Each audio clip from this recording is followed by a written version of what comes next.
Bismillahirrahmanirrahim. Assalamu alaikum dear students. I am Mohsin Munawwar, your biology teacher for MDCAT session. आज के इस lecture में हम full length paper यानी FLP number 7 discuss करेंगे, जिसका सिलेबस UHS का कंप्लीट सिलेबस है। तो टेस्ट की डिस्कशन के लिए चलते हैं बोर्ड की तरफ। क्वेश्चन नंबर 1 है जी, perhaps the most distinctive feature of prokaryotic cell is its alpha cell membrane, beta mesosomes, Charlie plasmids and delta cell wall. तो actually most distinctive feature of prokaryotic cell की जब हम बात करते हैं तो that is about the composition of cell wall.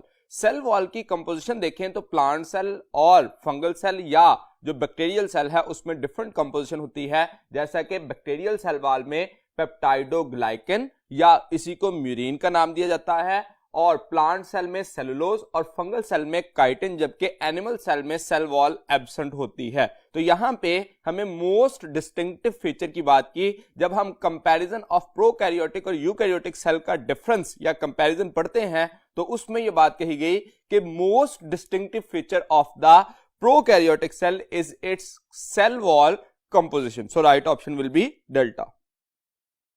Question number 2, it is the main constituent of cell walls of plants and is highly insoluble in water. अब दो basic points बताए गए, एक तो हमें वो मॉलिक्यूल ढूंढना है जो कि insoluble in water है, और दूसरे नंबर पर constituent of plant cell wall है। तो हम जानते हैं plant cell wall का जो constituent होता है that is main component is cellulose, so beta will be the right option. अब देखिए जो एनिमल स्टार्च है ग्लाइकोजन, ये स्टोरेज मॉलिक्यूल है एनिमल्स का जो कि इनसॉल्युबल इन वाटर तो होता है लेकिन सेल वॉल का कंपोनेंट नहीं है। तो कीवर्ड हमारे पास होगा constituent of cell wall, so right option will be beta.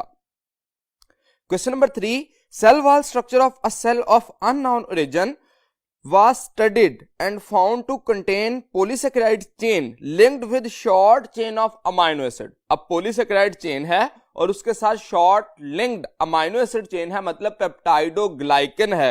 What do you think it can be? अब हमें सेल चूज करना है कि पेप्टाइडोग्लाइकन किसकी सेल वॉल का कंपोनेंट हो सकता है। म्यूकस सेल, ये एनिमल का सेल होता है, इसके पास सेल वॉल नहीं होती। बीटा फंगल सेल, इसके पास काइटिन की सेल वॉल होती है। चार्ली अल्गल सेल, इनमें कुछ अल्गल सेल ऐसे हैं जिनमें सेलुलोजिक सेल वॉल होती है, और डेल्टा में bacterial cell, that is the most appropriate answer, जिसमें हम कहते हैं पेप्टाइडोग्लाइकन जो है वो बनी होती है। तो अननोन ओरिजिन का अगर सेल हो हमारे पास तो उसके अगर हमें ये फीचर्स मिले जिसमें पेप्टाइडोग्लाइकन सेल वॉल का हो तो हम ये आसानी से डिटरमिन कर सकते हैं that is a bacterial cell. So right option will be delta. Question number 4, pick up double membranous organelle alpha golgi apparatus, beta chloroplast, charlie lysosome and delta nucleolus। तो हम जानते हैं जो ऑर्गेनल्स हैं वो तीन किस्म के हो सकते हैं। नॉन मेम्ब्रेनस हो सकते हैं, जैसे गिवन ऑप्शन में से अगर नॉन मेम्ब्रेनस पूछा जाए तो nucleolus that will be the structure which is present inside the nucleus और highly darkly stained region within the nucleus होता है, जिसको हम कहते हैं न्यूक्लियोलस। अगर हमें कहा जाए कि सिंगल मेम्ब्रेनस या यूनी मेम्ब्रेनस कौन से हैं तो लाइसोसोम और गोल्जी apparatus, ये दोनों जो हैं वो यूनी मेम्ब्रेनस हैं, जबकि क्लोरोप्लास्ट, माइटोकॉन्ड्रिया और न्यूक्लियस ये ऐसे ऑर्गेनल हैं सेल के अंदर जो कि डबल मेम्ब्रेनस या बायमेम्ब्रेनस कंसीडर किए जाते हैं। सो क्लोरोप्लास्ट यहां पे ऐसा ऑर्गेनल होगा जो कि डबल मेम्ब्रेनस कहलाएगा। Question number 5, cell recycle their dead parts with the help of. अब रिसाइकलिंग ऑफ डेड पार्ट का मतलब कि हम सेल के अंदर मटेरियल को रिसाइकल करें, मतलब उसको इनगल्फ किया जाए, उसको स्मॉलर सिंपलर सब्सटेंसेस में कन्वर्ट किया जाए और दोबारा से उसको सेल की रीयूटिलाइजेशन के लिए इस्तेमाल किया जा सके। तो उसके लिए कौन सा ऑर्गेनल हो सकता है? सेंट्रियोल। सेंट्रियोल एज सच ये काम नहीं करते। सेंट्रियोल का काम पर्टिकुलरली स्पिंडल फाइबर फॉर्मेशन के लिए या सेल डिवीजन के दौरान अपना रोल प्ले करना है। बीटा ऑप्शन देखिए लाइसोसोम। तो लाइसोसोम एक्चुअली लफ्जी मतलब इनका होता है स्प्लिटिंग बॉडीज। ये फैगोसिटिक एक्टिविटी करते हैं या ऑटोफैगोसोम्स बनाते हैं, जिस वजह से हम ये कहते हैं ये सेल के अंदर रिसाइकलिंग के प्रोसेस को जो है वो मेंटेन कर रहे होते हैं। Charlie vacuole. वैक्यूल जो है इसका बेसिक फंक्शन क्या होता है? Storage of water inside the cell. ये इसका जो बुनियादी काम है वो क्या है? That is responsible to increase the size of the cell without diluting cell's cytoplasm, cell के साइटोप्लाज्म को डाइल्यूट किए बगैर सेल का जो साइज है उसको इंक्रीज करने की कैपेसिटी रखता है। और डेल्टा में गोल्गी एपरेटस इसका मेन फंक्शन सेल सिक्रीशन है। सो यहां पे जो क्वेश्चन में पूछा गया cell recycling their dead part, तो उसके लिए हम ऑप्शन जो है वो लाइसोसोम को मोस्ट अप्रोप्रिएट कंसीडर करेंगे। Question number 6, dash and dash have same number of chromosomes. अब नंबर ऑफ क्रोमोसोम किसी भी स्पीशी की यूनिक आइडेंटिटी होती है। किसी भी जो स्पीशी के अंदर जो इंडिविजुअल्स मौजूद होते हैं, नॉर्मल इंडिविजुअल में नंबर ऑफ क्रोमोसोम्स कांस्टेंट रहते हैं। जैसे ह्यूमन के केस में हम कहते हैं all somatic cells of human which are diploid contain 46 number of chromosomes, जबकि अगर हम हैप्लॉइड सेल की बात करें तो उसमें 1 सेट यानी कि 23 क्रोमोसोम्स मौजूद होते हैं। अब यहां पे कहा गया कौन से इंडिविजुअल ऐसे हैं जिनमें नंबर ऑफ क्रोमोसोम सेम होते हैं। अल्फा में देखिए मैन, चिंपैंजी, तो मैन में हम जानते हैं नंबर ऑफ क्रोमोसोम कितने होते हैं 46 और चिंपैंजी में 48 क्रोमोसोम है, इसलिए ये बात ठीक नहीं है। बीटा मैन, पोटैटो, अब पोटैटो के अंदर 48 क्रोमोसोम है, चार्ली में चिंपैंजी एंड पोटैटो, तो ये मोस्ट अप्रोप्रिएट आंसर है क्योंकि चिंपैंजी में और पोटैटो में नंबर ऑफ क्रोमोसोम जो है वो सेम है, उनकी तादाद जो है वो सेम होती है। Both contain 48 number of chromosome in their diploid cells. Question number 7, acyl glycerols like fats and oils are esters formed by condensation reaction between alpha fatty acid and water. अब condensation का मतलब होता है removal of water molecule. अब जो esterification का process होता है एस्टर फॉर्मेशन बाय कंडेंसेशन। अब एस्टर बनने के लिए हम कहते हैं एसिड और अल्कोहल का जब रिएक्शन होगा तो उसकी वजह से वाटर का मॉलिक्यूल रिलीज होगा जिससे एस्टेरिफिकेशन होगी या एस्टर फॉर्मेशन होगी। अब एसिड और अल्कोहल इन गिवन ऑप्शन में से कौन कौन से हैं? अगर आप बीटा ऑप्शन देखिए फैटी एसिड एंड ग्लूकोज। अब ग्लूकोज अल्कोहलिक नेचर है लेकिन क्वेश्चन में acyl glycerol like fats, acyl glycerol में हम जानते हैं ग्लिसरॉल प्लस फैटी एसिड जो है वो यूज होते हैं, एज सच ग्लूकोज इस्तेमाल नहीं होता। तो 4D ऑप्शन देखिए fatty acid and alcohol. Alcohol एक जनरल वर्ड है जो कि एसाइल ग्लिसरॉल उसकी एग्जांपल है, इसलिए इस ऑप्शन को हम ज्यादा बेहतर ऑप्शन जो है वो कंसीडर करेंगे। डेल्टा ऑप्शन में देखिए फैटी एसिड एंड फॉस्फेट, तो फैटी एसिड जो है वो भी एसिड है और फॉस्फेट वो भी एसिडिक ग्रुप रखता है, तो एसिड और एसिड का लिंकेज नहीं होता बल्कि एसिड एंड अल्कोहल का लिंकेज होता है। So right option will be Charlie. Question number 8, it is a stored food material in bacteria, fungi and animals. अब स्टोरेज कार्बोहाइड्रेट में से कौन सा है? Alpha starch. अब स्टार्च एक स्टोरेज कार्बोहाइड्रेट है लेकिन प्लांट सेल का है ना कि एनिमल सेल का, इसलिए ये गलत हो जाएगा। बीटा माल्टोज, माल्टोज एक कार्बोहाइड्रेट है लेकिन वो स्टोरेज नहीं है बल्कि ग्लाइकोजन की ब्रेकडाउन की वजह से जो है वो माल्टोज, और माल्टोज से फिर ग्लूकोज की फॉर्मेशन की जाती है। चार्ली ऑप्शन में देखिए glycogen, glycogen is also named as animal starch. ये एनिमल्स और इसके साथ साथ फंजाई और बैक्टीरिया के अंदर एज अ स्टोर्ड कार्बोहाइड्रेट के तौर पर, जो कि सोर्स ऑफ एनर्जी के लिए स्टोरेज कार्बोहाइड्रेट के तौर पर काम करता है। So right option will be Charlie. Delta जो है cellulose, that is a structural component जो कि सेल वॉल का कांस्टेंट होता है, ये स्टोरेज कार्बोहाइड्रेट नहीं है। क्वेश्चन नंबर 9 देखिए, pick up the correct statement. हमें करेक्ट ऑप्शन को चूज करना है। अल्फा ऑप्शन देखिए, palmitic acid is much more soluble in organic solvent than butyric acid. हमने ये बात पढ़ी थी कि जो जैसे जैसे कार्बन के नंबर इंक्रीज होते हैं तो सॉल्युबिलिटी इंक्रीज होती जाती है ऑर्गेनिक सॉल्वेंट में। अब ब्यूटारिक एसिड के पास 4 कार्बन है और पामिटिक एसिड के पास 16 कार्बन है, इसका मतलब पामिटिक एसिड जो है ज्यादा नंबर ऑफ कार्बन रखता है, इसलिए सॉल्युबिलिटी क्या होती जाएगी? इंक्रीज होती जाएगी। जबकि बीटा ऑप्शन देखिए butyric acid is much more soluble, तो ब्यूटारिक एसिड जो है उसके पास कार्बन कम है, ये ऑपोजिट स्टेटमेंट होगी, इसलिए ये गलत है। Charlie, the melting point of palmitic acid is lower than that of butyric acid. अब जैसे जैसे सॉल्युबिलिटी इंक्रीज होती है मेल्टिंग पॉइंट भी इंक्रीज होता है, इसका मतलब melting point of palmitic acid is higher than that of butyric acid होता तो ये बात ठीक होती, लोअर है, इसलिए चार्ली ऑप्शन भी गलत हो गई। Delta, palmitic acid is unsaturated, ये पॉइंट भी गलत है। Palmitic acid is saturated molecule and butyric acid is also saturated molecule. जो हमारी बुक में एग्जांपल्स दी गई हैं उनमें से सिर्फ ओलिक एसिड ऐसा है जो कि अनसैचुरेटेड फैटी एसिड कंसिडर किया जाता है, बाकी तमाम ब्यूटारिक एसिड, पामिटिक एसिड या एसिटिक एसिड जो है ये सैचुरेटेड फैटी एसिड की एग्जांपल है। Question number 10, which one of the following is the formula structure of D alpha glucose.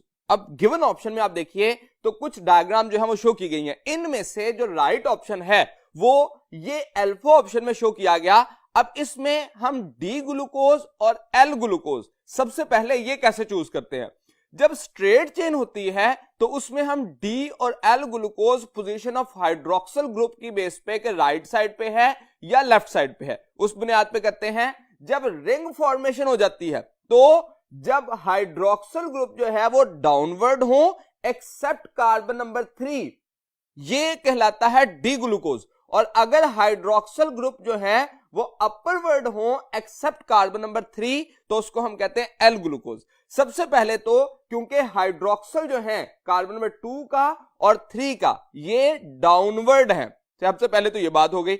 अब दूसरे नंबर पे हम अल्फा और बीटा चूज करते हैं कार्बन नंबर 1 की बेस पे। अब देखिए जब स्ट्रेट चेन थी तो कार्बन नंबर 1 के पास हाइड्रोक्सिल था ही नहीं बल्कि C डबल बॉन्ड OH था, इस वजह से हाइड्रोक्सिल की पोजीशन यहां पे मेंशन नहीं की जा सकती थी, क्योंकि जिस वक्त रिंग फॉर्मेशन हुई जबकि एक्वस सॉल्यूशन में रिंग बनाता है जो कि पायरॉन लाइक रिंग जो है वो फॉर्मेशन होती है, तो उस दौरानिये में हम देखते हैं कि कार्बन नंबर 1 पे हाइड्रोक्सिल ग्रुप आ जाता है।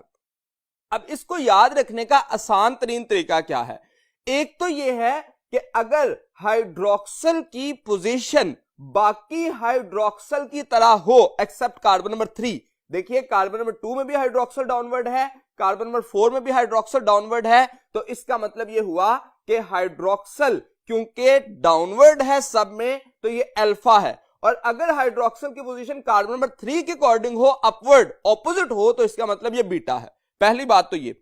दूसरे नंबर पे हम देख के आसानी से जज करने का हमारे पास मेथड क्या होता है, हम देखते हैं कार्बन नंबर 1 और कार्बन नंबर 6।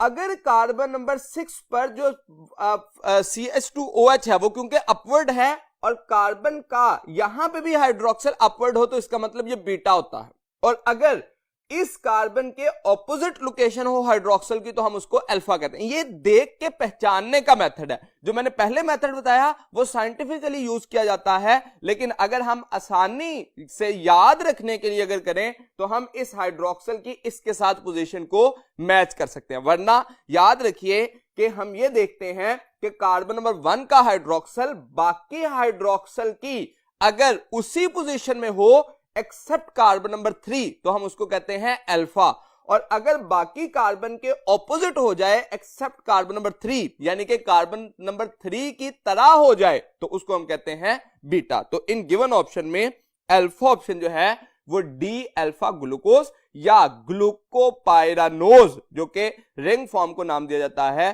राइट ऑप्शन है। Question number 11. If 5 micrometer size object is observed under light microscope using 5x eyepiece and 10x objective, its magnified image size will be. अब हमें तीन जो चीजें हैं हम जानते हैं, लाइट माइक्रोस्कोप की मैग्निफिकेशन को डिटरमिन करने के लिए हम करते हैं multiplication of eyepiece with objective length.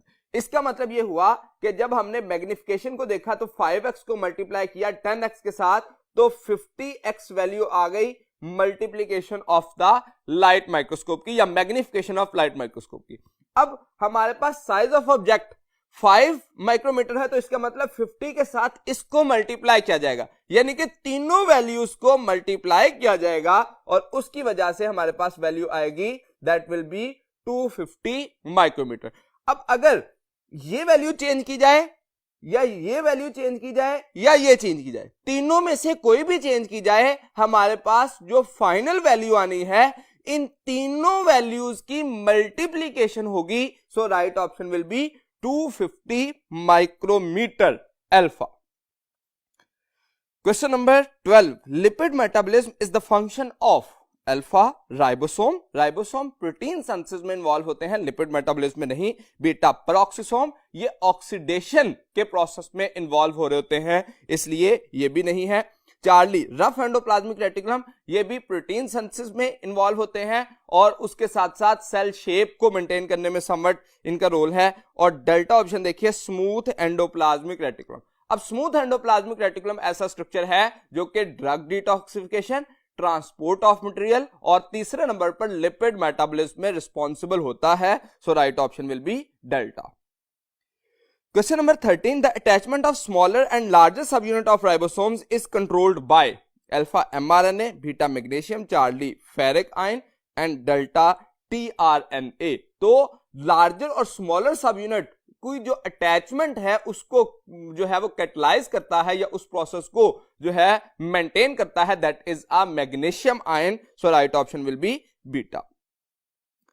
Question number 14. A covalent bond linking two monosaccharide via an oxygen atom, that will be alpha peptide bond। Peptide bond सबसे पहले तो CN लिंकेज होता है और अमाइनो एसिड्स के दरमियान होता है, मोनोसैकेराइड नहीं, इसलिए गलत हो गया। बीटा ग्लाइकोसिडिक, तो ग्लाइकोसिडिक बॉन्ड जो है वो दो कार्बोहाइड्रेट यानी कि दो मोनोसैकेराइड के दरमियान हम कहते हैं COC लिंकेज है। तो इसका मतलब ऑक्सीजन के जरिए जब लिंक्ड होगा तो उसको हम नाम देंगे अ ग्लाइकोसिडिक बॉन्ड। जबकि हाइड्रोजन बॉन्ड जो है वो सेकेंडरी नेचर में हेलिक्स ऑफ प्रोटीन को मेंटेन करने के लिए या डीएनए के अंदर दोनों स्ट्रैंड को एक दूसरे के साथ अटैच रखने के लिए, कंप्लीमेंट्री बेसिस को अटैच रखने के लिए इस्तेमाल होता है। और phosphodiester bond two adjacent nucleotides के दरमियान जो बॉन्ड होगा उसको फास्फोडाइस्टर बॉन्ड कंसिडर किया जाएगा।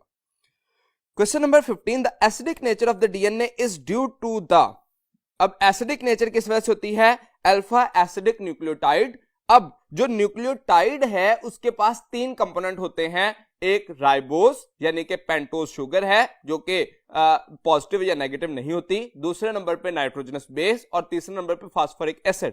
क्योंकि फास्फोरिक एसिड की वजह से न्यूक्लियोटाइड भी एसिडिक हो जाता है, ये राइट ऑप्शन कंसीडर किया जा सकता है। बाकी देखिए बीटा एसिडिक फॉस्फेट ग्रुप, ये ज्यादा क्लोज आंसर है एज कंपेयर टू न्यूक्लियोटाइड, क्योंकि न्यूक्लियोटाइड एक जनरल टर्म है, उसमें तीन कंपोनेंट हैं और तीनों कंपोनेंट में से फॉस्फेट नेगेटिवली चार्ज होता है। So that is more appropriate answer as compare to alpha. बाकी ऑप्शन देखिए एसिडिक डी का ऑक्सी राइबोज, अब डीऑक्सी राइबोज जो है वो एज सच एसिडिक या बेसिक नहीं होता। डेल्टा एसिडिक नाइट्रोजनस बेस, तो ये भी एसिडिक या बेसिक नहीं होती। एसिडिक नेचर जो है वो फॉस्फेट की होती है और उसी वजह से उसके ऊपर नेगेटिवली चार्ज होता है जो कि अल्टीमेटली डीएनए मॉलिक्यूल पर नेगेटिव चार्ज लाता है या एसिडिक नेचर प्रोवाइड करता है। Question number 16. Alpha helix and beta pleated sheets are examples of alpha primary protein, beta secondary protein, Charlie tertiary protein and delta quaternary protein. तो alpha helix and beta pleated sheets example है किसकी? Secondary protein में ये process जो है वो देखा जाता है, क्योंकि जब अल्फा हेलिक्स की फॉर्मेशन होती है तो एक्चुअली कार्बन नंबर 1 और 4 के दरमियान, जिसमें हम कहते हैं 3.6 अमीनो एसिड एक हेलिक्स में आते हैं, तो उनके दरमियान हाइड्रोजन बॉन्ड जो है वो बन जाता है और उस हाइड्रोजन बॉन्ड के बनने की वजह से हेलिक्स बन जाते हैं और pleated sheet, beta pleated sheet beta turn की वजह से जो है वो फॉर्मेशन हो जाती है। इसमें हम इस तरह से अल्फा हेलिक्स देखते हैं और इस अल्फा हेलिक्स में जब कंप्लीट टर्न बनता है तो उस वजह से बीटा प्लेटेड शीट्स की फॉर्मेशन जो है हो जाती है, जिसके लिए हाइड्रोजन बॉन्ड जो है वो एक इंपॉर्टेंट एग्जांपल देखी जाती है जो कि सेकेंडरी प्रोटीन में होगी। So right option will be beta. Question number 17. When X-rays are passed through crystalline DNA it shows helix making one complete twist every alpha 2 nanometer, beta 3.4 nanometer, charlie 34 nanometer and delta 4 nanometer। तो actually जब हम x ray crystallisation के बाद एक DNA का turn देखते हैं, complete turn या ट्विस्ट देखते हैं, तो उसमें हम कहते हैं कि उसका जो साइज है या उसकी जो लेंथ है वो 3.4 नैनोमीटर या 34 एंगस्ट्रॉम हो सकती है। ये दोनों टर्म हमें पूछी जा सकती हैं। अब अगर टू कंप्लीमेंट्री बेस पेयर्स के दरमियान डिस्टेंस पूछा जाए तो वो 0.34 नैनोमीटर है, और अगर एक कंप्लीट टर्न पूछा जाए जिसके अंदर 10 बेस पेयर्स होते हैं तो उसमें 3.4 नैनोमीटर जो है वो राइट ऑप्शन होगा। So beta will be considered as a most appropriate answer. Question number 18. The mRNA of dash nucleotides will encode the genetic message of a protein of dash amino acids alpha 175 525।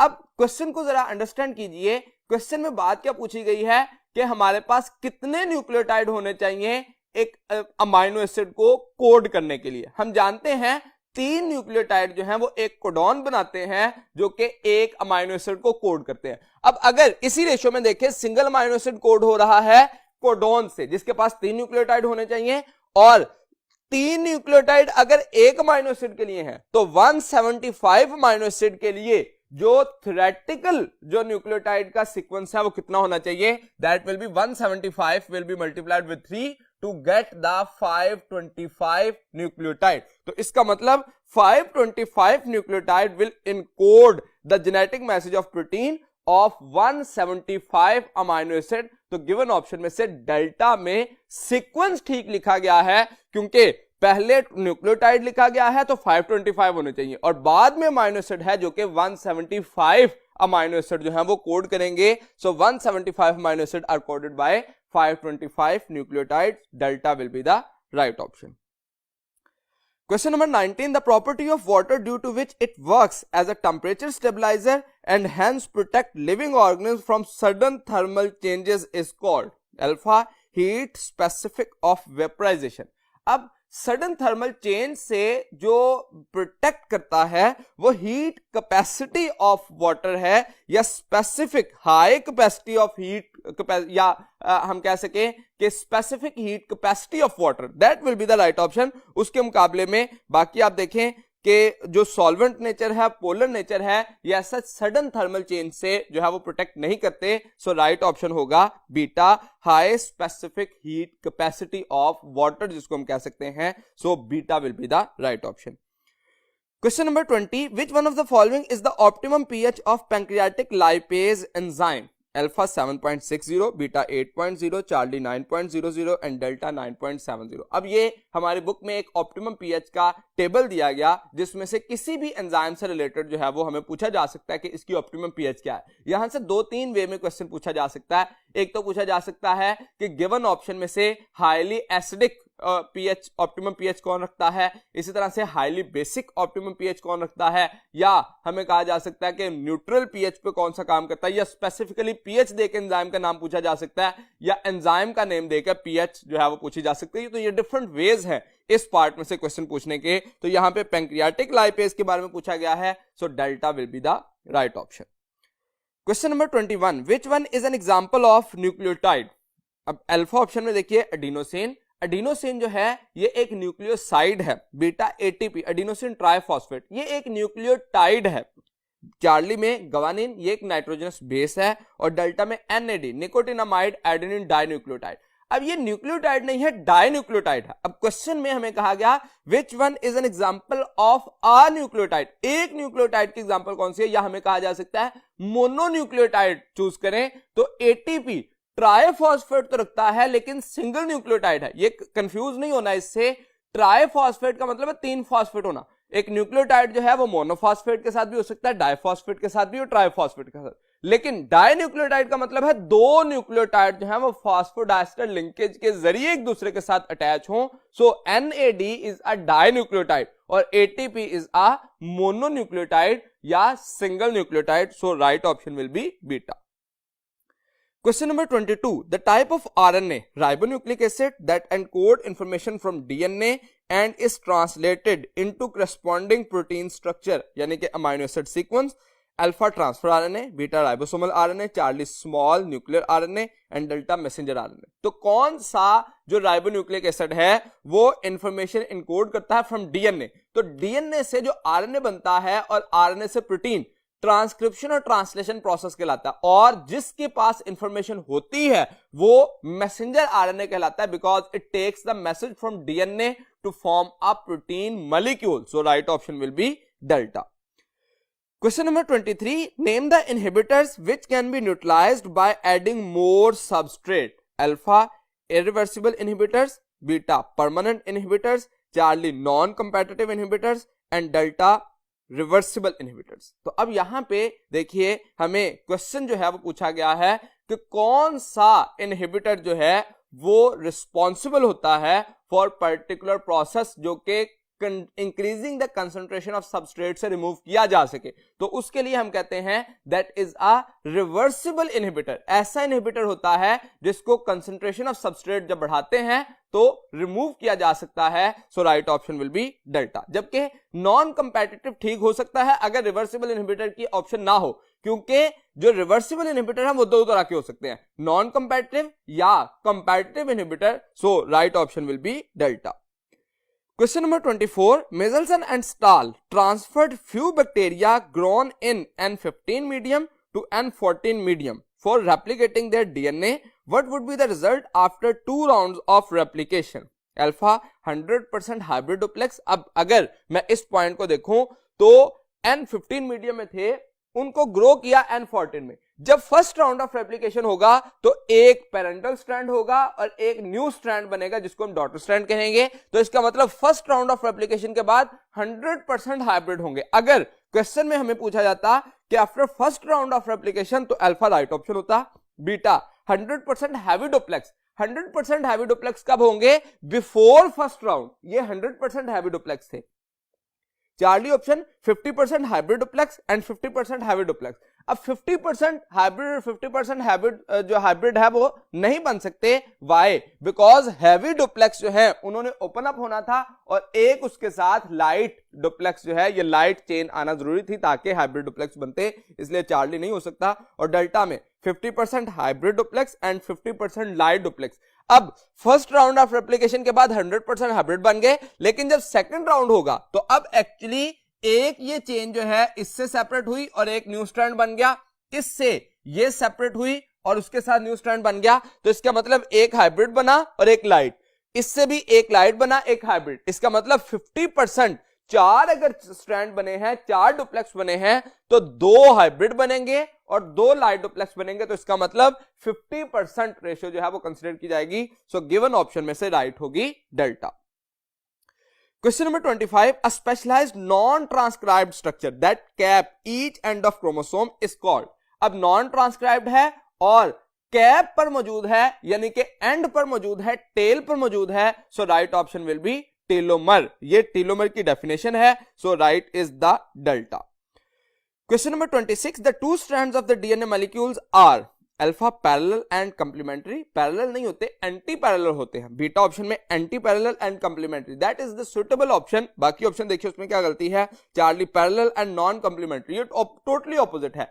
Parallel नहीं होने चाहिए, anti parallel होने चाहिए। एक 5' to 3' है और दूसरा 3' to 5' होना चाहिए, एंटी पैरेलल। और कंप्लीमेंट्री होने का मतलब क्या है कि एडेनिन के सामने हमेशा थायमिन आए, ग्वानिन के सामने हमेशा साइटोसिन आए, जिनके दरमियान हाइड्रोजन बॉन्ड के जरिए डुप्लेक्स जो है वो डबल हेलिकल स्ट्रक्चर बनाएगा। और डेल्टा में एंटी पैरेलल नॉन कंप्लीमेंट्री, ये भी गलत होगा। So right option will be beta. Question number 27. The separation of sister chromatids occurs at alpha prophase, beta metaphase, Charlie anaphase and delta telophase. तो separation of sister chromatids किस वक्त हो रही होती है? एनाफेज पे, क्योंकि एनाफेज के टाइम पर जो सेंट्रोमर है वहां से सिस्टर क्रोमेटिड टूटते हैं, सेपरेट होते हैं और सेपरेशन के बाद ऑपोजिट पोल की तरफ मूव करते हैं। Now each chromatid will behave as a chromosome, जिस वजह से हम कहते हैं anaphase is the most critical phase of dividing phase या डिवीजन फेज या एम फेज, क्योंकि यहां पे सेपरेशन होना होती है और इक्वल डिस्ट्रीब्यूशन ऑफ क्रोमोसोम होनी होती है 2 डिफरेंट डॉटर सेल्स में। So right option will be Charlie. Question number 28. Synthesis of microtubules increases in alpha M phase, beta S phase, Charlie G1 phase and delta G2 phase. अब जो G1 phase है उसके अंदर हम कहते हैं cell size grow करता है। अपेरेंटली ये बेसिक एक्टिविटी होती है और उसके साथ साथ कुछ एंजाइम जो है वो सिंथेसाइज होते हैं। बीटा में देखिए एस फेज सिंथेसिस फेज है जिसमें सिर्फ डिवीजन ऑफ या सिंथेसिस ऑफ डीएनए हम कहते हैं, जिसमें डुप्लीकेशन ऑफ क्रोमोसोम होना होती है, इसीलिए उसको सिंथेसिस कहा जाता है। और G2 फेज जो है वो प्री माइटोटिक फेज या प्री एम फेज कंसीडर किया जाता है, जिसमें माइक्रोट्यूब्यूल्स जो हैं उनको सिंथेसाइज किया जाता है या अकोमुलेट किया जाता है ताकि नेक्स्ट जो एम फेज होगा उसमें स्पिंडल फाइबर्स की फॉर्मेशन की जा सके। So right option will be delta. Question number 29. all enzymes are alpha fibrous protein, beta low molecular weight protein, Charlie lipoprotein and delta globular protein. So that is a very simple question कि जो enzyme की nature है वो हमेशा globular protein होती है. So right option will be delta. Question number 30. 3 nucleotide sequence in the tRNA molecule that is complementary to 3 bases of an amino acid specifying codon in messenger RNA is called. अब जो nucleotide का sequence tRNA पर मौजूद होता है जो कि complementary होगा एमआरएनए के सीक्वेंस के, तो एमआरएनए पर कोडॉन होता है और टीआरएनए पर एंटी कोडॉन होता है. So right option will be delta. उसके मुकाबले में लोकस देखिए तो ये पोजीशन ऑफ द जीन है और कोड जो है वो जो न्यूक्लियोटाइड का सीक्वेंस होता है कंप्लीट उसको कोड कहा जाता है और कोडॉन 3 न्यूक्लियोटाइड का सीक्वेंस जो कि एक अमाइनो एसिड को कोड करने की कैपेसिटी रखे उसको कोडॉन का नाम दिया जाता है. So right option will be delta.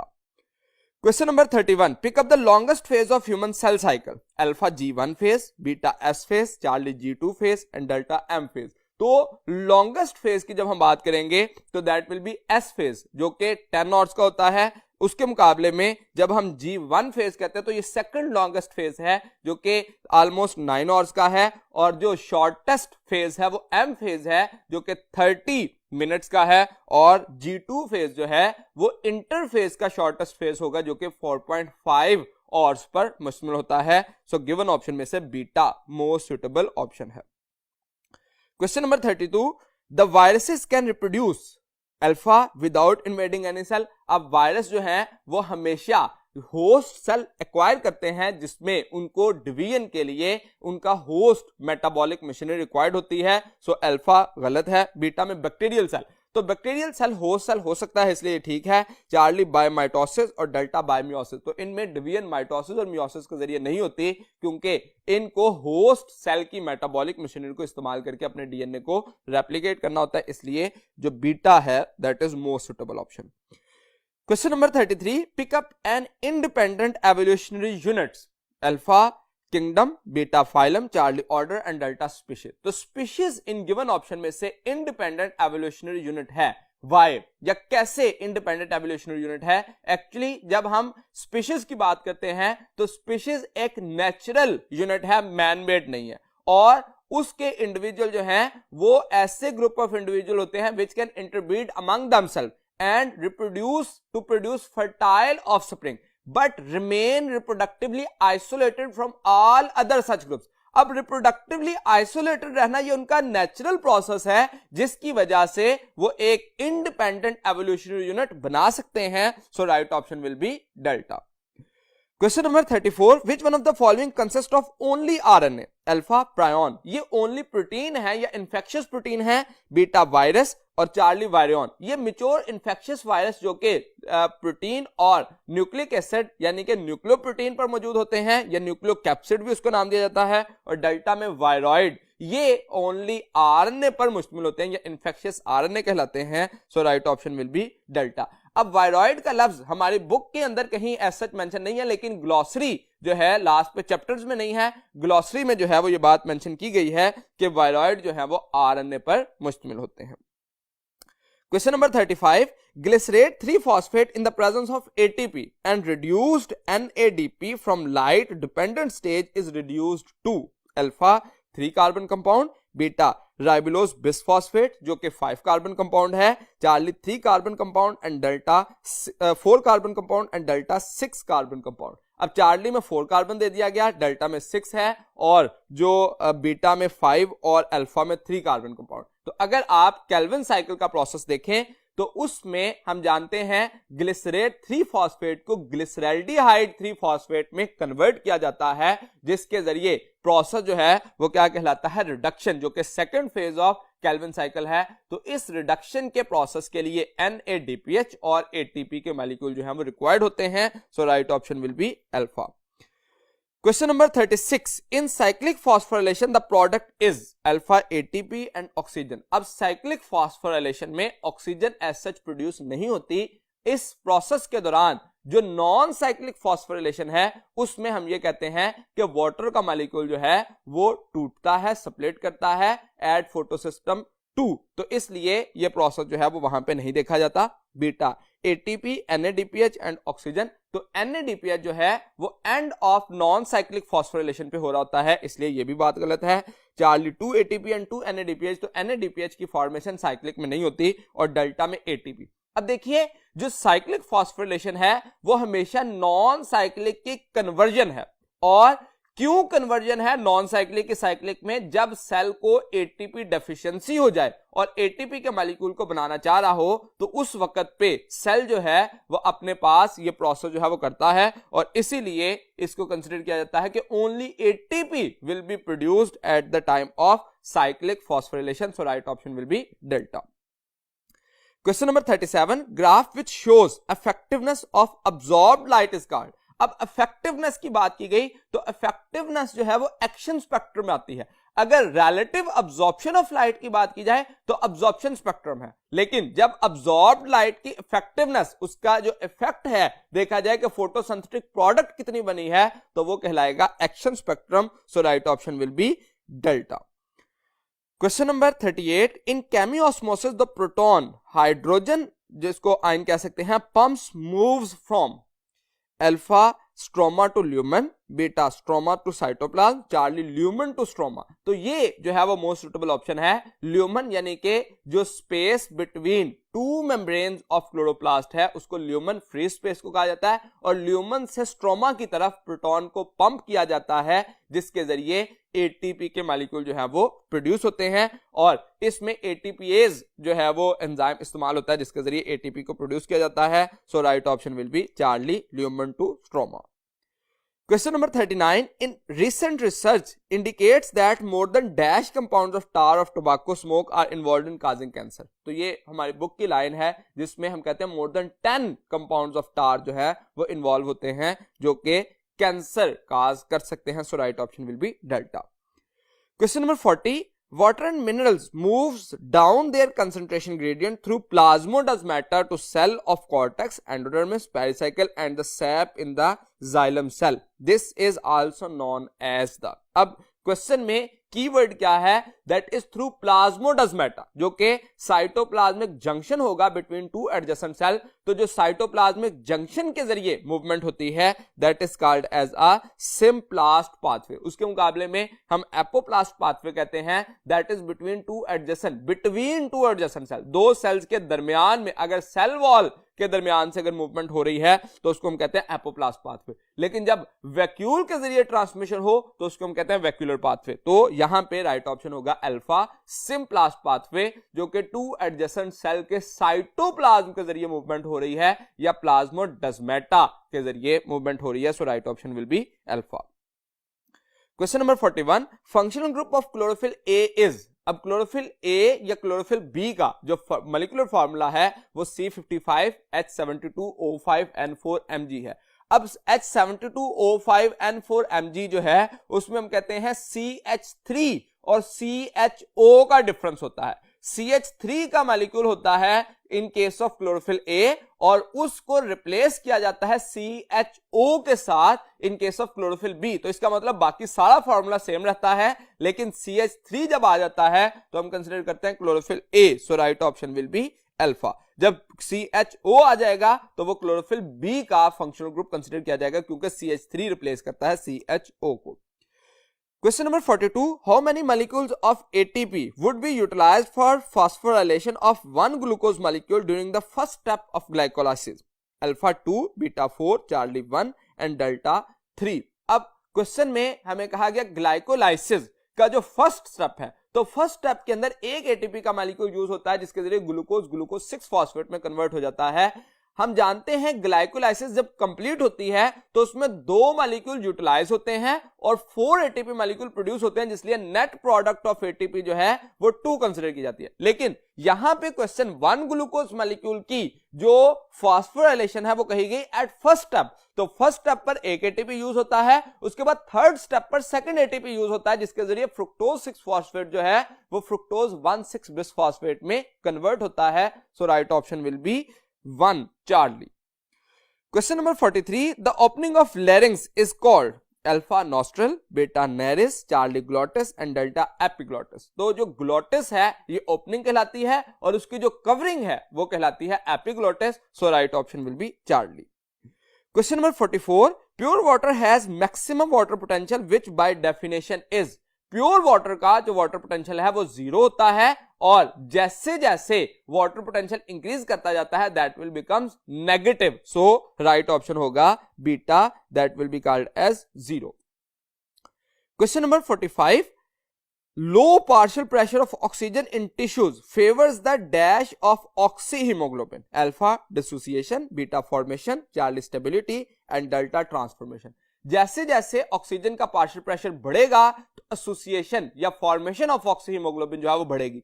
जब पार्शियल प्रेशर ऑफ ऑक्सीजन कम हो रहा है, जैसे हम कहें एल्वुलर जो टिश्यू है उसमें पार्शियल प्रेशर मैक्सिमम होता है, एसोसिएशन मैक्सिमम होती है, ऑक्सीहीमोग्लोबिन की फॉर्मेशन मैक्सिमम होती है।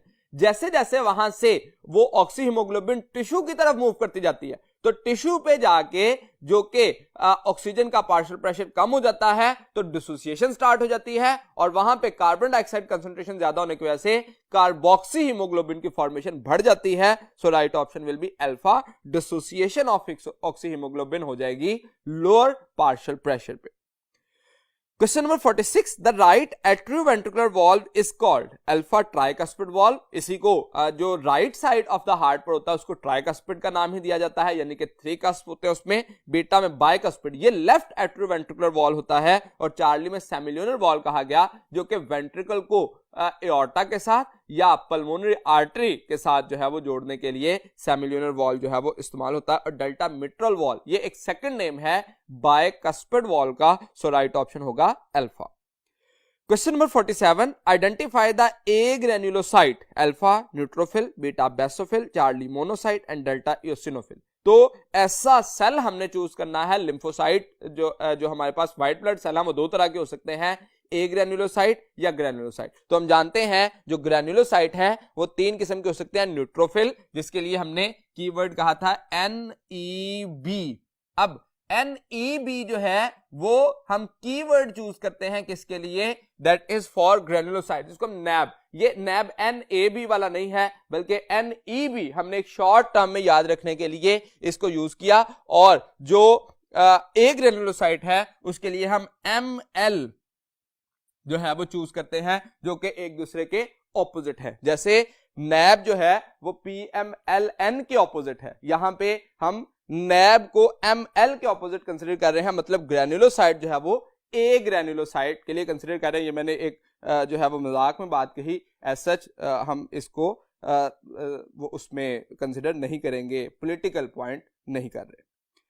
Question number 48, in case of snake bites which immunity is produced, alpha passive immunity, beta active immunity, Charlie inherited immunity and delta naturally induced immunity. तो question में snake bite का लफ्ज इस्तेमाल किया गया जो कि एक पैसिव इम्यूनाइजेशन के जरिए उसको ठीक किया जा सकता है, जबकि एक्टिव इम्यूनिटी में हम क्या करते हैं, वीकेंड और हाफ किल्ड एंटीजन बॉडी में ऐड करते हैं, और जैसे वैक्सीनेशन की जाती है उस वैक्सीनेशन के दौरान हम वीकेंड और हाफ किल्ड एंटीजन को बॉडी में ऐड करते हैं, ताकि जो डिफरेंट टाइप की प्रॉब्लम्स हैं, जैसे पोलियो के लिए हम वैक्सीनेशन करते हैं तो उसमें भी एंटीजन्स को, जो वीकेंड और हाफ किल्ड एंटीजन है उनको इस्तेमाल किया जाता है। इसी तरह से जो वैक्सीनेशन का सबसे पहला प्रोसेस था जिसमें स्मॉल पॉक्स को जो है वो कवर किया गया, वो भी एक्टिव इम्यूनिटी थी, लेकिन जब स्नेक बाइट के लिए या हेपेटाइटिस के लिए जो कि इन्फेक्शियस डिजीजेस हैं उनके लिए पैसिव इम्यूनाइजेशन का प्रोसेस इस्तेमाल किया जाता है। तो right option will be alpha.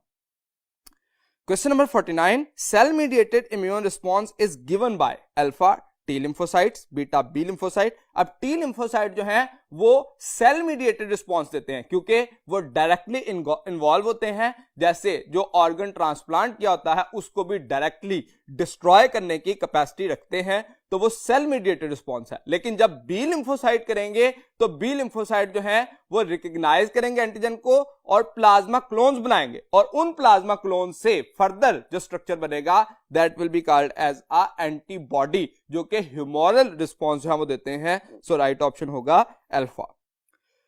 Question number 50, thermoregulation in human in range of alpha 36 to 40 degree, beta 37 to 39.9 degree centigrade, Charlie 36.1 to 37.8। ये एक रेंज है, तो हमारी बुक में जो रेंज दी गई वो 36.1 मिनिमम और 37.8 मैक्सिमम रेंज जो है वो देखी जाती है। इस रेंज में बॉडी जो है वो थर्मोरेगुलेट करती है, क्योंकि इंटरनल कंडीशंस को माइनर फ्लक्चुएट करके मेंटेन किया जाता है, एडजस्ट किया जाता है according to the external environment. तो उस प्रोसेस के लिए अप्रोक्सीमेटली, अब हमें क्वेश्चन इसमें दूसरी तरह भी पूछा जा सकता है, कितनी फ्लक्चुएशन आ सकती है? तो फ्लक्चुएशन का रेंज जो है वो कितनी है? 1.7 डिग्री सेंटीग्रेड अप्रोक्सीमेटली, 36.1 से 37.8 में अगर आप रेंज देखें तो वो 1.7 डिग्री की फ्लक्चुएशन आ सकती है इंटरनल एनवायरनमेंट में to maintain the body temperature या homeostasis. So right option will B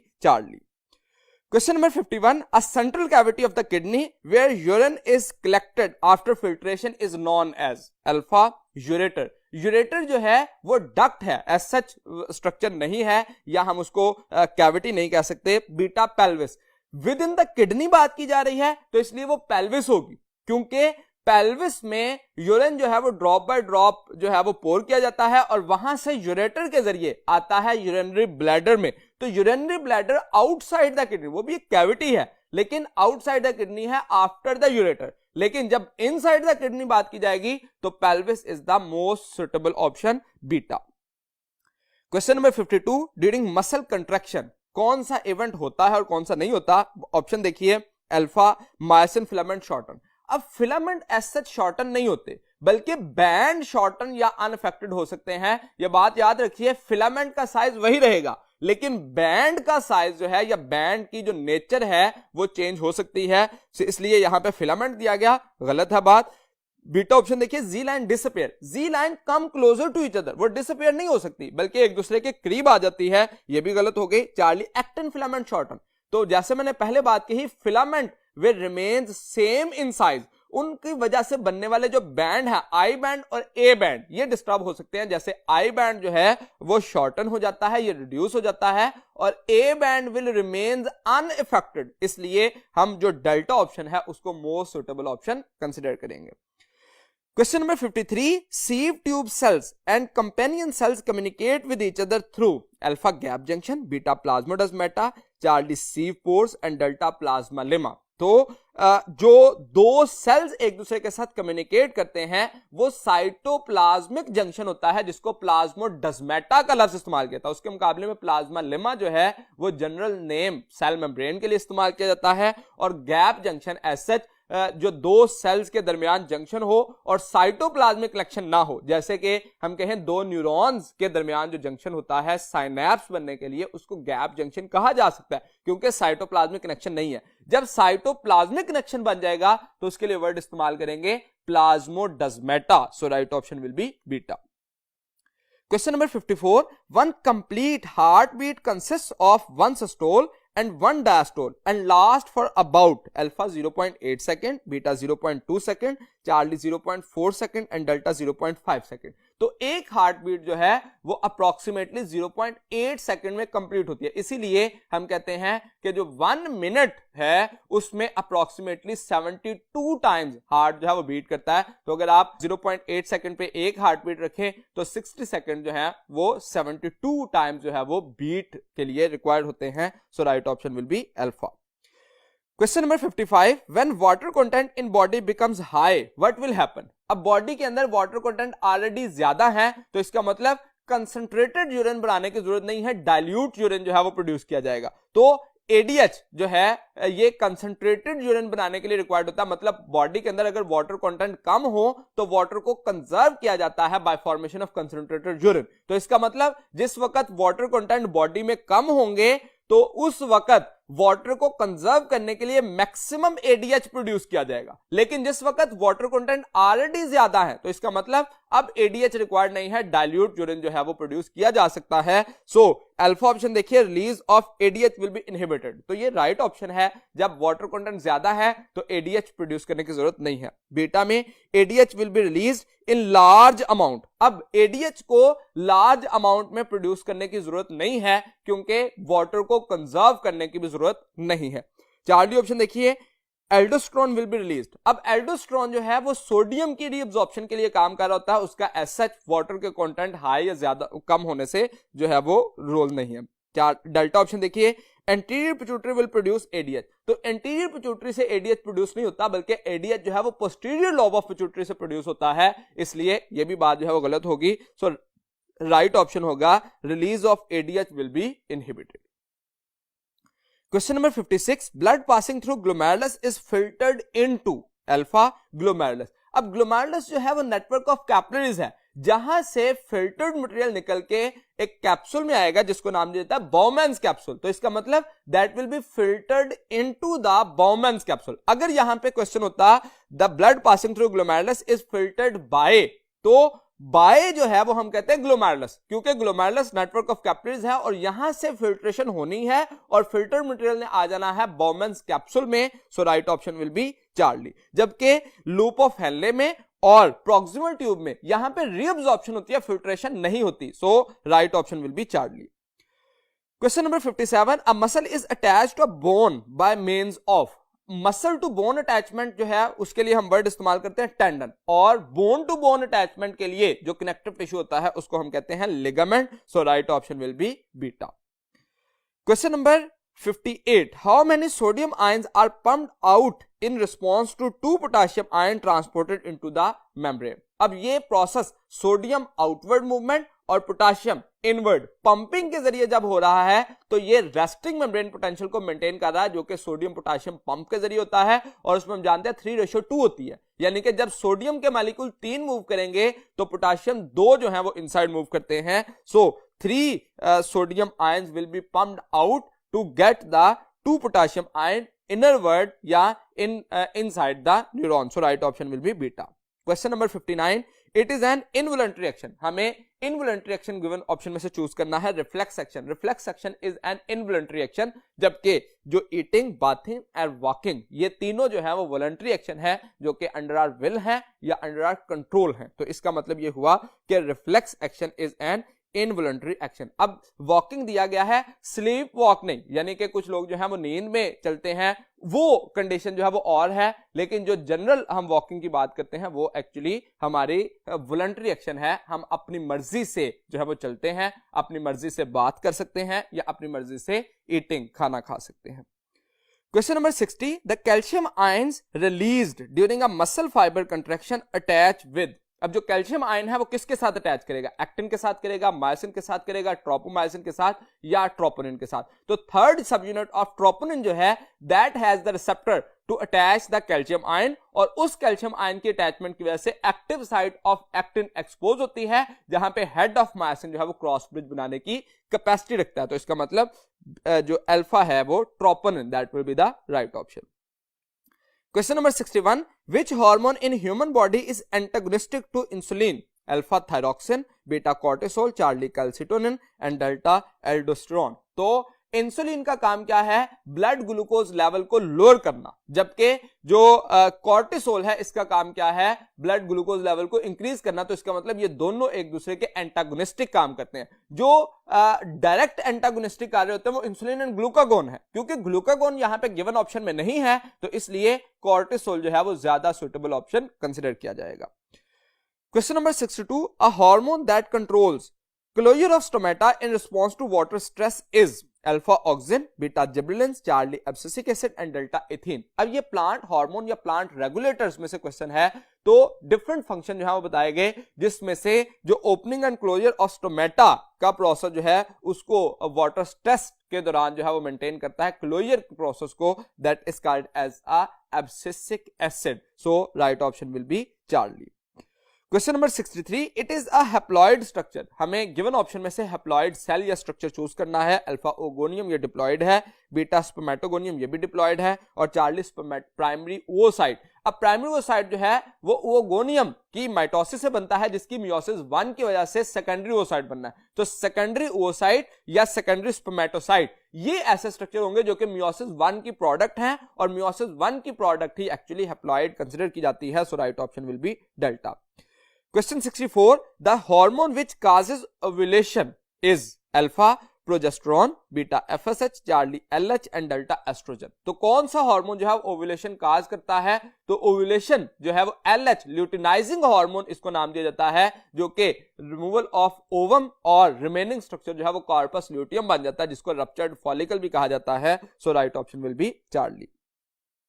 question number 65, it retards abscission. Abscission का मतलब जो कि एजिंग ऑफ द लीफ है या लीफ फॉल का प्रोसेस है। एब्सिसिक का लफ्जी मतलब होता है टू कट ऑफ, यानी कि पत्ते झड़ना शुरू हो जाना, ये एब्सिशन कहलाता है। अल्फा में दिया गया इंडोल प्रोपाइनिक एसिड, ये स्ट्रक्चर जो है सिंथेटिक ऑक्सीजन है या जिसको हम कहेंगे ये कमर्शियली यूज होने वाला ऑक्सीजन है। इसी तरह से बीटा 2,4 डाइक्लोरोफिनॉक्सी एसिटिक एसिड, तो इसके लिए एक्चुअली ये कहा गया कि ये स्ट्रक्चर जो है वो सिलेक्टिव वीड किलर के तौर पर, इसी तरह से स्प्राउटिंग ऑफ पोटैटो को इनहिबिट करता है और इनहिबिशन को भी इनहिबिट करता है एब्सिशन के प्रोसेस को। इसका मतलब बीटा राइट ऑप्शन होगा। चार्ली में देखिए इंडोल एसिटिक एसिड, ये जो है वो ऑक्सीजन को ही दूसरा नाम दिया जाता है, इसका ये फंक्शन नहीं है। और डेल्टा में नेफ्थलीन एसिटिक एसिड कहा गया, इसका भी ये फंक्शन नहीं है। तो गिवन ऑप्शन में से जो फंक्शन है वो synthetic oxygen 2,4 dichlorophenoxy acetic acid का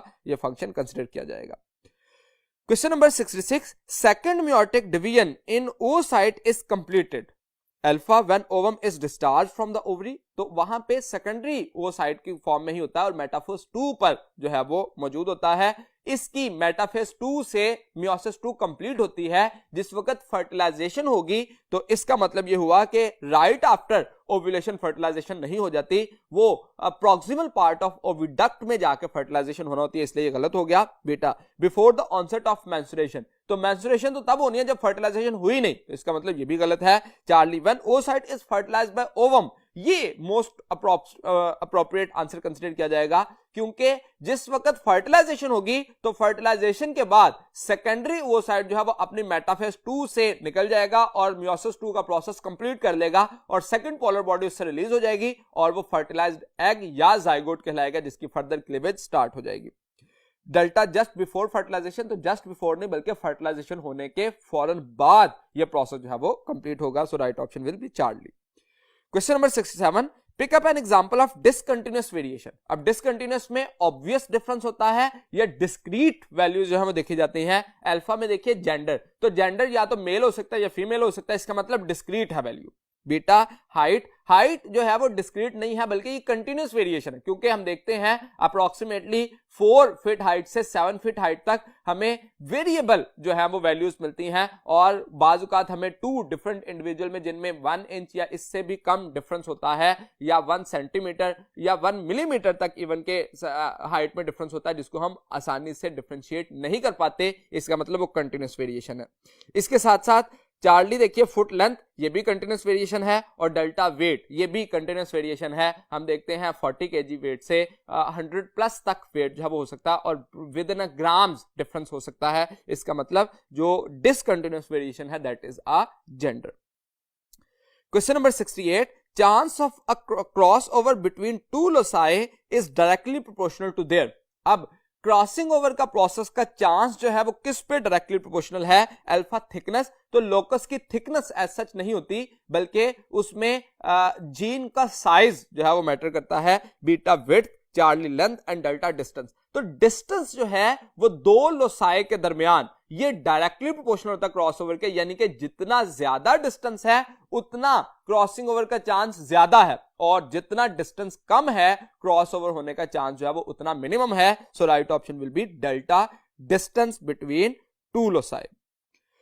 Question number 69, the region on the chromosome at which genes are present is termed as alpha gene pool. Gene pool जो है वो हम कहते हैं कि all the genes present in a population, उसको gene pool कहा जाता है। Beta locus, locus actually position को डिटरमिन करता है। पोजीशन ऑफ द जीन या अलील हम कह सकते हैं, that is called as a locus. Charlie gene and delta euchromatin, तो as such region on the chromosome at which gene is present, तो लोकेशन या पोजीशन को हम जीन या यू क्रोमेटिन नहीं कह सकते। Question number 70, in Hardy Weinberg theorem if the population of homozygotes are 16%, what will be the percentage of heterozygotes. अब देखिए टोटल पॉपुलेशन जो है वो 100% या इक्वल टू 1 होनी चाहिए। जब हम कहते हैं होमोजाइगोट तो इसमें डोमिनेंट और रिसेसिव दोनों होंगे। होमोजाइगोट की वैल्यू दे दी गई 16%। अब हमें टोटल परसेंटेज जो है वो टोटल पॉपुलेशन होनी चाहिए 100%। तो इसका मतलब अगर होमोजाइगोट 16% है तो 1 माइनस या 100 माइनस 16% जो है वो कंसीडर करेंगे 84%। सो इन दोनों का प्लस जो है वो 100% के इक्वल होना चाहिए, क्योंकि होमोजाइगोट में होमोजाइगस डोमिनेंट और होमोजाइगस रिसेसिव दोनों है, और हेट्रोजाइगोट में जो इंडिविजुअल जो है वो हेट्रोजाइगस कंडीशन रखते हैं वो कंसीडर किए जाएंगे। इसका मतलब 84% will be the heterozygote, beta will be the right option. Question number 71. Large population size, random mating, no mutation and no emigration or immigration are postulates of alpha Hardy-Weinberg equation, beta Mendel's law of independent assortment, Charlie Mendel's law of segregation and delta theory presented by Sheldon and so on. अब 4 point जो हमें दिए गए, large population, random mating, no mutation and no migration, ये चारों point जो है वो कंसीडर किसमें किए जाते हैं कि अगर जो प्रोसेस है हार्डी-वेनबर्ग इक्वेशन के अकॉर्डिंग पॉपुलेशन हो, ये चारों कंडीशन जो है वो उन पे अप्लाई होना जरूरी है। So right option will be alpha. Question number 72. Greater is the number of individual in a population, more it will be resistant against alpha mutation, beta migration, Charlie genetic drift and delta selection. अब जो change in the population by chance होता है वो कहलाता है genetic drift, और genetic drift का process जितनी पॉपुलेशन साइज जो है वो लेसर होगा उसका चांस ज्यादा है। इसका मतलब अगर जो पॉपुलेशन साइज जो है वो लार्ज हो जाए तो इसका मतलब उसमें जेनेटिक ड्रिफ्ट के चांसेस जो है वो कम हो जाते हैं। So right option will be Charlie. Question number 73. Bacterial cells take up recombinant plasmid when they are treated with alpha calcium chloride, beta sodium chloride, Charlie potassium chloride and delta sodium hydroxide. तो actually calcium chloride जो है उसके साथ जो है वो recombinant DNA technology के process में इस्तेमाल किया जाता है, जिसकी वजह से सेल्फ हीलिंग पोर जो है वो हो जाते हैं और प्लाज्मिड जो है या डीएनए इंजेक्ट हो जाता है और प्लाज्मिड के साथ वो हिस्सा बन जाता है, जिसके बाद पोर जो है वो सेल्फ हील हो सकते हैं। So right option will be alpha. Question number 74. Millions of copies of single gene is produced in a test tube.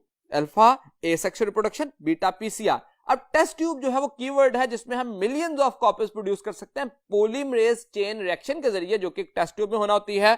उसके मुकाबले में चार्ली क्लोनिंग, जिसको हम जीन क्लोनिंग भी कह सकते हैं, अब जीन क्लोनिंग के प्रोसेस के लिए हमें होस्ट सेल रिक्वायर्ड होता है। ये प्रोसेस जो है वो टाइम कंज्यूमिंग होता है और एक्सपेंसिव होता है, जबकि जो पीसीआर है इससे मिलियंस ऑफ कॉपीज प्रोड्यूस की जा सकती हैं in a lesser time, quickly और लेस एक्सपेंसिव प्रोसेस भी इसको कंसीडर किया जाता है। और डेल्टा में gene sequencing as such copies produce करने के लिए नहीं होता, बल्कि सीक्वेंस ऑफ न्यूक्लियोटाइड या number of nucleotide in a gene को कैलकुलेट करने के लिए इस्तेमाल किया जाता है। So right option will be beta.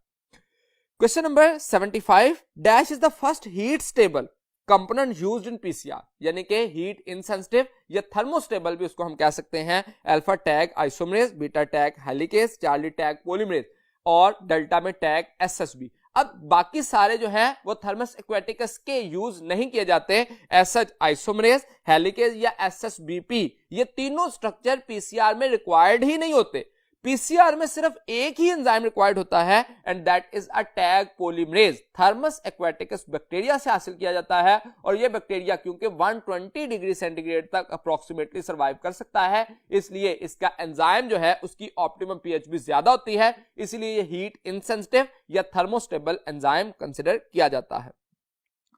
Question number 76. In human female the discharge of blood and cell debris is known as. अब discharge of blood and cell debris जो मेंस्ट्रुअल साइकिल के दौरान होती है, और उसमें जो मेंस्ट्रुएशन का प्रोसेस है उसको कंसीडर किया जाता है, जो कि 3 to 7 डेज तक की एक्टिविटी है, जिसमें ब्लड डिस्चार्ज होता है, उसके साथ साथ सेल डेब्रिस जो है वो रिलीज किए जाते हैं। So right option will be charlie. Question number 77. It is mating in which an individual showing a dominant phenotype is crossed with an individual showing its recessive phenotype called alpha monohybrid cross, beta dihybrid cross, Charlie test cross and delta homozygous cross. अब वो monohybrid dihybrid cross हो सकते हैं कि हम dominant phenotype को recessive के साथ क्रॉस करें, लेकिन डोमिनेंट फिनोटाइप को रिसेसिव के साथ क्रॉस करने की जो कंडीशन है वो स्पेसिफिक होती है टेस्ट क्रॉस में, क्योंकि रिसेसिव क्रॉस को डोमिनेंट क्रॉस के साथ क्रॉस किया जाता है to check the homozygosity or heterozygosity of dominant individual. इसलिए most suitable option यहाँ पे कौन सा होगा? That will be called as test cross, और डेल्टा ऑप्शन में होमोजाइगस क्रॉस कहा गया. अब इसमें हम होमोजाइगस भी हो सकते हैं और हेट्रोजाइगस भी हो सकते हैं. ये कोई कंफर्म नहीं है कि जो डोमिनेंट इंडिविजुअल थे वो सिर्फ होमोजाइगस हो, क्योंकि टेस्ट क्रॉस में हम कर ही रहे हैं कि होमोजाइगोसिटी या हेट्रोजाइगोसिटी जो है उसको चेक कर रहे हैं. So right option will be Charlie. Question number 78. A character determined by 3 alleles is alpha human skin colour, beta human blood group, charlie human eye colour and delta human RH factor. तो determine ऐसा character जो कि 3 allele से determine हो. हम जानते हैं कि जो जीन आए हैं उसके 3 एलील बनते हैं म्यूटेशन के जरिए, IA, IB and small i. ये 3 एलील जो है वो किस में बनते हैं? That are in human blood group. So right option will be beta. Question number 79. Patients of cystic fibrosis produce thick mucus due to faulty. किस जगह पे फॉल्ट आता है जिस वजह से म्यूकस थिक होता है? Alpha transmembrane carrier. तो ट्रांसमेम्ब्रेन कैरियर में फॉल्ट आता है जिसकी वजह से क्लोराइड आयन का ट्रांसपोर्ट जो है वो नहीं हो पाता. तो इसका मतलब ये हुआ कि फॉल्ट किसमें है? ट्रांसमेम्ब्रेन कैरियर में. और इसकी वजह से प्रॉब्लम क्या आती है? That is to transport of chloride ion disturb हो जाती है और म्यूकस जो है वो उसकी लेयर थिक होना शुरू हो जाती है. So right option will be alpha. Question number 80. The children suffering from SCID यानी कि severe combined immunodeficiency syndrome lack, इनमें कौन सी चीज नहीं होती? Alpha ADA, beta T cells, charlie B cells and delta stem cell. तो इन चिल्ड्रंस में म्यूटेशन आती है जिसकी वजह से एंजाइम नहीं बनता जो कि एडिनोसिन डीअमाइनेज एंजाइम है जिसको ADA का नाम दिया जाता है, और इसकी वजह से मैचुरेशन ऑफ T सेल्स नहीं होती. सो राइट ऑप्शन होगा अल्फा. ADA की वजह से इमेच्योर T सेल्स जो है वो मौजूद होंगे, ADA की एब्सेंस की वजह से इमेच्योर T सेल्स होंगे, जिस वजह से हम राइट ऑप्शन कंसीडर करेंगे अल्फा. यहां तक आज के हमारे टेस्ट की डिस्कशन कंप्लीट हुई. उम्मीद है कि मैं अपनी बात आपको समझाने में कामयाब रहा. अगले लेक्चर तक के लिए दीजिए इजाजत. अल्लाह हाफिज.